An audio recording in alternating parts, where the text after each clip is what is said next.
व्यर्थ की चिंता क्यों करे जब चिंतन करे ऊपर वाला। हमें नहीं पता होता है हमारे काम कैसे बन जाएंगे और हम व्यर्थ में चिंता करते रहते हैं। आज आप लोगों के साथ एक ऐसा कहानी शेयर कर रही हूँ कि आप लोगों को इतनी इजी तरीके से पता चल जाएगा कि भगवान जी आपकी मदद कैसे करते हैं, यूनिवर्स आपकी मदद कैसे करता है और कैसे चीज़ें आपकी मैनिफेस्ट होती हैं।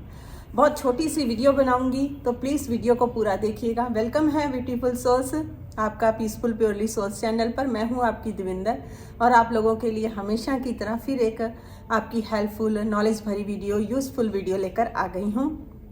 वीडियो को प्लीज़ लाइक शेयर करिएगा और एक प्यारा सा कमेंट करके ज़रूर बताइएगा कि आज की वीडियो आपको कैसी लगी और चैनल को सब्सक्राइब करिएगा।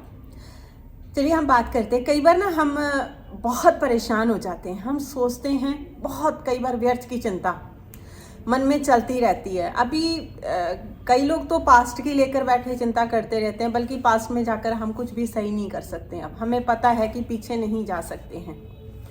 कई बार आगे फ्यूचर की हम चिंता करते रहते हैं और हमें नहीं पता हमारे फ्यूचर में आगे क्या लिखा है, ना पीछे का है ना आगे का पता है।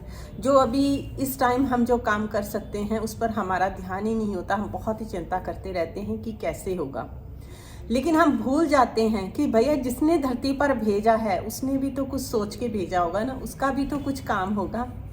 आज उसी के बारे में आपको एक कहानी सुनाऊंगी। एक पर्सन थे, उनका राजेश नाम था और वो एक दफ्तर में काम करते थे। दफ्तर में काम करते थे तो एक दिन वो दफ्तर गए, अपनी गाड़ी लेके नहीं गए क्योंकि उस दिन बहुत बारिश हो रही थी। तो उन्होंने सोचा आज गाड़ी छोड़ देता हूँ और मैं ऑटो पकड़ के दफ्तर चला जाता हूँ। उन्होंने ऑटो पकड़ा और अपने दफ्तर चले गए और जब वापस में लौटना था तब भी वो बारिश नहीं रुक रही थी। फिर उन्होंने सोचा कि ऑटो पकड़ के अब घर जाता हूँ और होगा तो रास्ते से अपनी, क्योंकि उनकी तबीयत थोड़ी ठीक नहीं, तो उन्होंने सोचा दवाई भी ले लूँगा और कुछ खाने के लिए पैक करवा लूँगा और फिर घर जाके आराम से बैठ के खाऊँगा। अब उन्होंने एक ऑटो पकड़ा और ऑटो से पकड़ के जब वो घर की ओर चलने लगे, पहले उन्होंने सोचा दवाई लूँ फिर खाने के लिए, तो वो ऑटो से वाले से ऐसे ही बात करने लग गए। ऑटो वालों ने बोला कि सर जी मेरी कई दिनों से हाथ पैरों में दर्द हो रही है, बॉडी में दर्द हो रही है, मैं दवाई नहीं ले पाया क्योंकि मेरे पास पैसा नहीं आया, बारिश हो रही है उसकी वजह से कोई कस्टमर नहीं मिला और मैं अपने लिए दवाई नहीं ले पाया।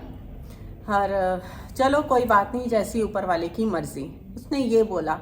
अब जो राजेश वो थे वो उठे, उन्होंने ऑटो रोका और वो अपना मेडिकल स्टोर में दवाई लेने के लिए चले गए। उन्होंने अपनी दवाई भी ली, साथ में ही उस ऑटो रिक्शे वाले के लिए भी दवाई सारी पैक करवा ली। जब वो पैक करवा के दवाई, जब वो वहाँ से ऑटो में फिर निकले तो उन्होंने एक रेस्टोरेंट के सामने उसको बोला कि आप यहाँ खड़े हो 2 मिनट, मैं अपने लिए खाना पैक करवा लूँ, फिर मुझे आप घर छोड़ देना। ऑटो वाले ने बोला कोई बात नहीं सर, आप खाना पैक करवा लीजिए।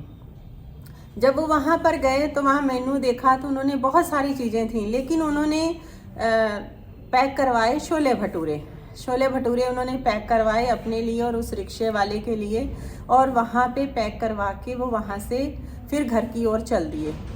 जब वो अपने घर पर पहुँचे, जब वो वहाँ पर पहुँचे तो उन्होंने ऑटो वाले को वो दवाई दी और वो जो छोले भटूरे थे वो उसको दिए और उसके 50 रुपये बनते थे, उन्होंने 100 रुपये उसको दिया। और वो बोला कि साहब मेरे 50 रुपये ही बनते हैं। उन्होंने बोला नहीं आप 100 रख लो। फिर उन्होंने बताया उसको कि मेरे पास पैसे नहीं थे और मैं दवाई नहीं ले पाया और आज मुझे दवाई ऊपर वाले ने दे दी और मेरा कई दिनों से मन कर रहा था छोले भटूरे खाने का और आज आपने छोले भटूरे ही ला दिए और मुझे पैसे भी मिल गए। तब उन्होंने ऊपर सोचा कि मेन्यू में और भी बहुत सारी चीज़ें थी, मेरा छोले भटूरे पे ही ध्यान क्यों गया। यानी कि वो ऊपर वाला है, वो किसी ना किसी रूप में आपके आके मदद करता है। हम परेशान हो जाते हैं कि कैसे होगा, कब होगा, कैसे होगा।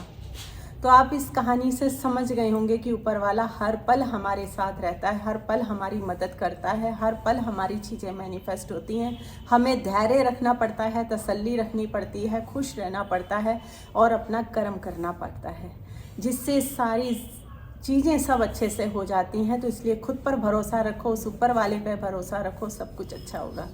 आज की वीडियो से आपको बहुत कुछ सीखने को मिलेगा होगा, तो प्लीज़ कमेंट करके ज़रूर बताइए। अगर फिर भी आप कुछ क्लास लेना चाहते हैं तो कमेंट में मैं व्हाट्सअप नंबर पिन कर देती हूँ, आप मैसेज कर सकते हैं। यहाँ तक आपने मेरी वीडियो को देखा, थैंक यू सो मच। हमेशा हंसते रहो, मुस्कुराते रहो। Take care, bye bye everyone.